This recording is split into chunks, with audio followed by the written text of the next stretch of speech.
पूर्वक में हमने देखा कि पंच महाभूत, पंच तत्व और 5 ज्ञानेंद्रिय, कर्मेंद्रिय और अंत चतुष्टय मन के द्वारा 24 तत्व का निर्माण शरीर हुआ। उसमें प्राण तत्व 25वां आरूढ़ हुआ। यह कथा हमने देखी। और विराट नारायण जल से बाहर प्रकट हुए। तो ऐसे परमात्मा विराट नारायण जल के अंदर शेष नारायण की सैया के ऊपर विराजित हुए। जो निराकार थे, जो साकार नहीं थे, वह परमात्मा अपनी इच्छा से वह साकार हुए। शेष नारायण की सैया के ऊपर भगवान ने शयन किया। और शेष नारायण की फेना के ऊपर हम देखते हैं कि पृथ्वी है।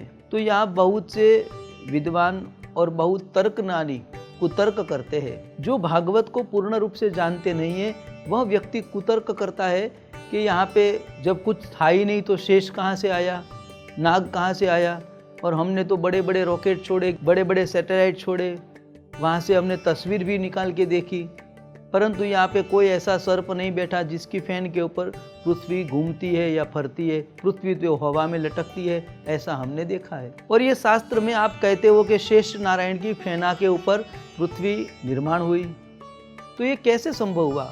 ये शेष कहाँ से आया? परमात्मा उसके ऊपर आरूढ़ कैसे हुए? ये तर्क करते हैं। पर यहाँ श्रीमद् भागवत है, वो तर्क का विषय नहीं है, यह समझने का विषय, क्योंकि ये गूढ़ार्थ है। शेष का अर्थ है जो अंतिम बचे उसे शेष कहते हैं। कोई भी शब्द तत्व को विभाजित किया जाए तो उसमें जो बचे उसे शेष कहा जाता है। अब समझो यहाँ पे बात कि 25 तत्व का निर्माण हुआ। 25 तत्व में 25 तत्व का भाग किया जाए तो क्या बचेगा? 6 गुना 4 मानी 24 हुआ। तो 24 तो कट गए, अब बचा कितना? 1 बचा।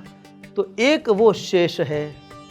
तो परमात्मा 1 है, वह शेष है, शेष के ऊपर विराजित है।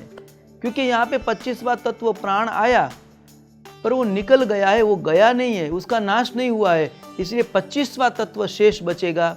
ये 24 तत्व जो शरीर का बना हुआ है, ये 24 तत्व पुनः वापिस ये ब्रह्मांड में मिल जाएगी। परंतु जो शेष बचा है वो पहले भी था, आज भी है और अंत में भी रहेगा।